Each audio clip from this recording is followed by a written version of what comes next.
guys, welcome back to my channel. My name is Wildkard. Thank you for watching the Wildkard Rugby Show. Like, comment, and subscribe. And yes, the Brumbies have done it. They have completely belted the Reds in a pretty convincing fashion at Suncorp Stadium last night. And yeah, as a Queenslander, this was pretty tough to watch.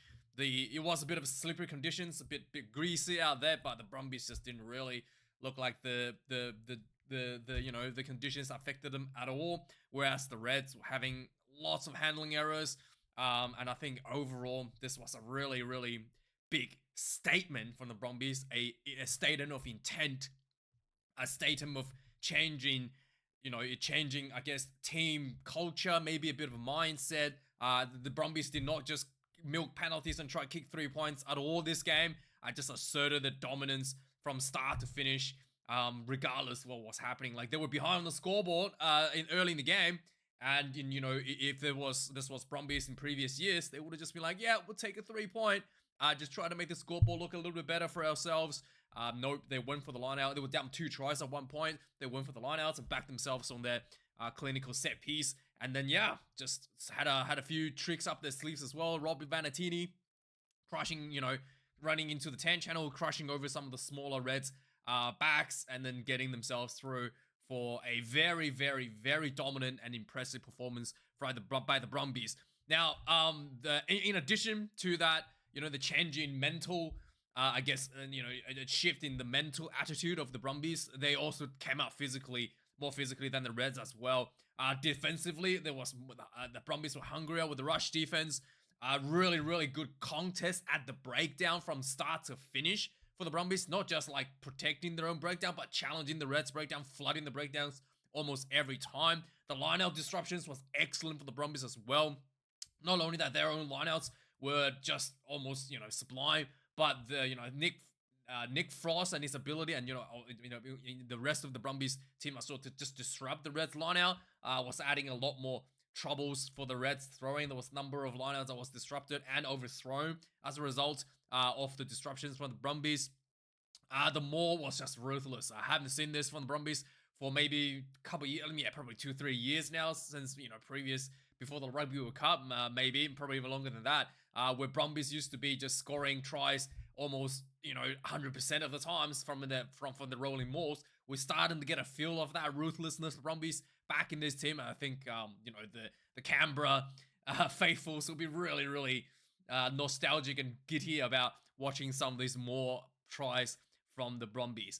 And in addition, the Reds, to their handling errors, I think the post contact was pretty poor from the Reds, not really getting over the advantage line, and just end up going sideways a lot, because if you're not creating that forward momentum with your big carries from your forward pack, or whatever you're doing, it's just, if you're not getting that over the advantage line, you just end up going backwards on your attack line, and then you start throwing the ball just going laterally. And that's I think one of the big errors from the Reds, and just not really muscling up at all times to consistently to get themselves in a good momentum to roll that forward into points. They actually did quite good in terms of dominance at the breakdowns and in the post contact when they've scored the first 2 tries, and then after that the Brumbies just rolled out their sleeves, and the Reds has nothing to answer after that.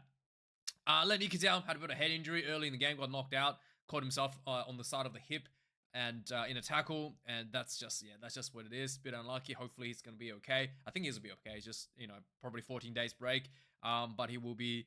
I think he will be fine. And yes, I would just like to take this opportunity to talk about safety when it comes to scrum, because this is something that I've been thinking about.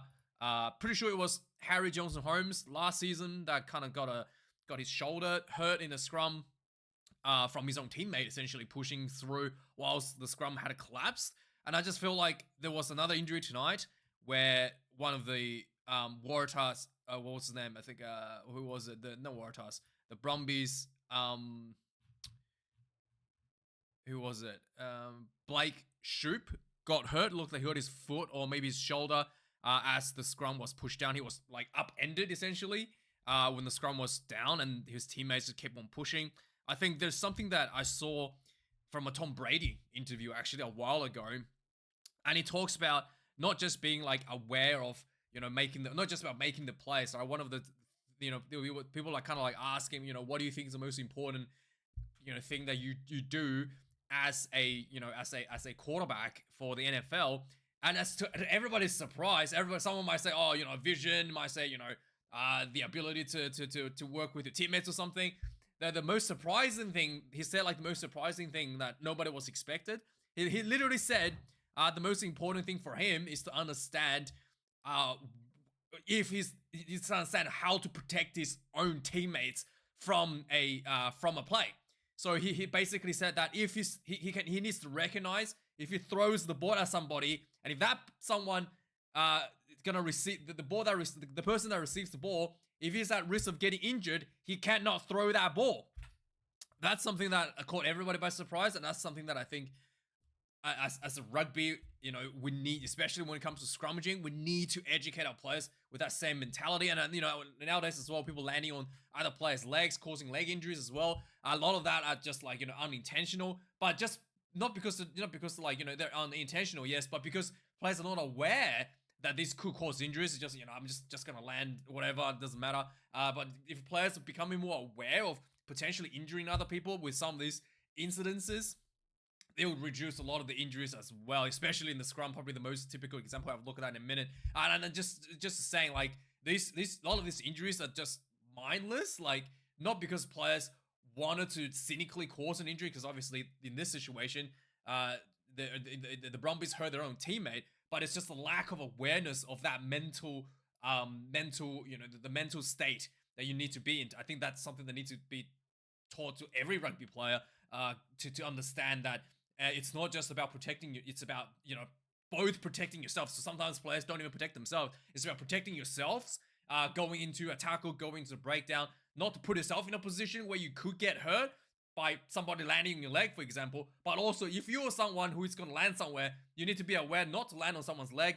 If the scrum goes down, you need to be aware not to keep pushing. It's not going to go anywhere. It's gone to the ground. You're only going to hurt somebody, and most likely your own prop, by keep pushing. And that's just a state of just the state of I guess understanding, as awareness, safety awareness, a general safety awareness for all the players needs to be educated. So let's have a look at the scrum and let's get a better idea what I'm trying to say here as an example, right?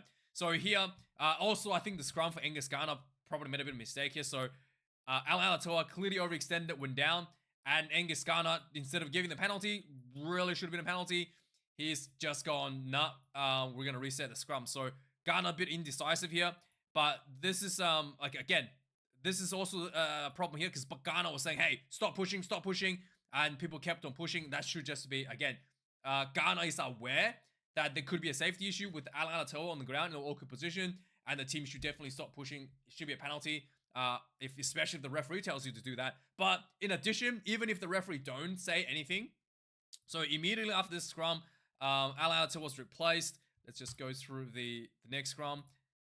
Not this one, but there was, oh yeah, this one right here, yeah.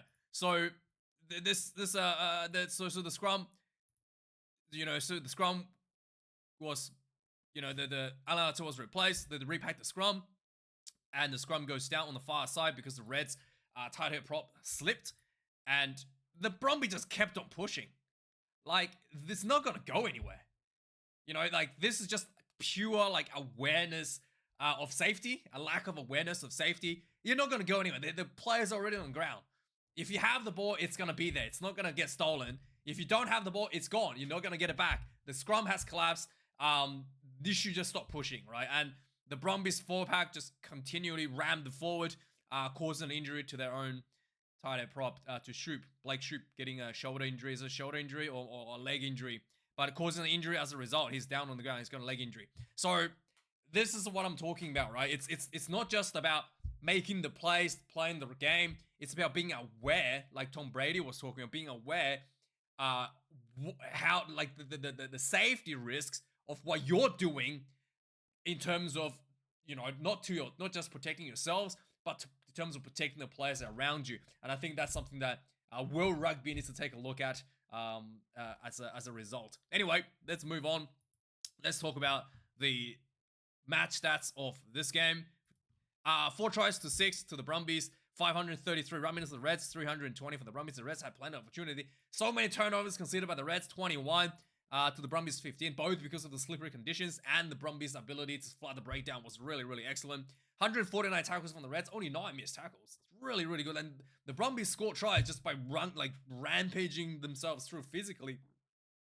Not really to do with, there were a couple, but not really to do with too many missed tackles from the Reds' part. 131 tackles made from the Brumbies, 26 missed tackles. The Brumbies are a lot worse there. 18 kicks in play for the Reds, 24 for the Brumbies. Both teams roll their sleeves up.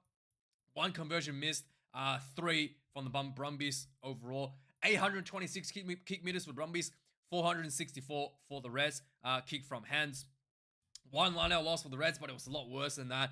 There was overthrows and there was a couple of overthrows and just inconsistent, being disrupted, despite the line-out technically a lot being lost for the Reds. 15 for the Brumbies, 1 loss for themselves as well. Scrum, 1 loss each side. I thought 50-50. I thought Angus Gardner probably could have been a little bit more cleaner in some of those calls, but overall I think he did okay in terms of the scrums. 9 penalties considered by the Reds, 6 against the Brumbies. Ultimately, I think it's this turnover that's the issue, resulting in the Reds losing, just not consistently able to hold on to their own ball. So, yeah, let's have a quick recap of the points summary of the game. So, yeah, the Reds actually got off, quick and, fiery. There was some nice post-contact offloads by Fazler to Hunter Paisami down the sideline, and he chipped the ball over the top, getting the rebounds, and gets the first try on the ball, 7 points to 0. 19 minutes in the game, the commentator was saying the Reds need to kick for 3, and then immediately the Reds went for the panel with the liner. They lost the ball, but the Brumbies tried to run the ball out from their own scrum, knocked the ball on. McDermott scooped up the ball, and just a quick pass. Asiata crashed over for the try, 14 points to 0. 22 minutes into the game, there was a penalty right in front of the Brumbies. They didn't go for the 3 points, which I was really surprised. But this was really good. They went for the line out, had Valentini lined up against Junkout Dog, just rammed him over for the try. Just like this is just studying the Reds' defensive line. Prior, I saw just showing the homework that Brumbies coaching staff have done. So it's really well done. 14 points to 7. 27 minutes again, there was Brumbies try, a pretty similar one where Liner was rammed down by Valentini, and then there was a pick and go. There was a knock on by Nick Frost to miss the try here. But it doesn't matter. The pressure kept compounding. 32 minutes of the game, the Brumbies just kept the tie. Lots of pick and goes. Eventually, Al Alatoa crashed over, 14 points apiece. Rob Valentini was just taking names left and right. 40 minutes of the game, just before half time. Again, the Brumbies just piling in. Ty got the ball. He rammed himself through. He looked like one of the knees that was on the ground, and then propelled himself forward again for the try. I thought this should be a double movement, but the TMO said that was okay. He'll ground the ball on the line. 14 points to 21. That was the halftime score. Second half, the Reds came out, took about 5 minutes to get a penalty. They went for the line out, they went for the more. Asiata, again, you can see the Reds more, not nearly as tidy as the Brumbies. Asiata looked up and saw Andy Muirhead standing in the blind side, just ran into him for the try. 19 points to 21. 50 minutes in the game, the Brumbies sets up their own more basically from the kickoff, essentially got the penalty. And then, just nice setup, rolling forward. Billy Pollard gets a try. 19 points to 26. 55 minutes of the game. Again, Brumbies had a penalty. Normally, Brumbies in this situation would have gone for the 3 points, so they can be 8 points ahead of the opposition. Nope, they went for the line out, went for the more, and just ruthlessly crushed this one through another one, making a huge statement. 19 points to 31. Luke Reimer was on the field at this point, and just getting turnovers, disrupting the breakdowns left and right. Really, really good work once again. 72 minutes into the game, there was a 50-meter penalty, a kick attempt by Brumbies, and they kicked the scoreboard up to 34 points to 19. 79 minutes of the game, the Reds gets a quick turnover. The ball gets cross-kicked to Lockie Anderson down the sideline, and he beat everybody. And then with the fullback sweeping cross, he passed the ball infield to Pakiaho, goes in for the try. 26 points to 34. And finally, 80 minutes, everybody thought maybe the Reds could get a losing bonus point, but no, right from the kickoff, the ball was knocked on by the Reds, essentially. Lonergan got the ball, and then just some good passes between the Brumbies back. I think it was Tom Wright passes off to Corey 2, and then back to Tom Wright, maybe back to Toyo Tura again. But yeah, just some good hands between the backs. And then Corey 2 goes in for the try to a Reds team scrambling for structure from the knockdown kickoff. So yeah, that's the final score. 39 points to 26 to the Brumbies. Let me know your thought about the game. Let me know your thoughts about scrum safety and rugby safety in general. And thanks for watching. Have a good one. Cheers.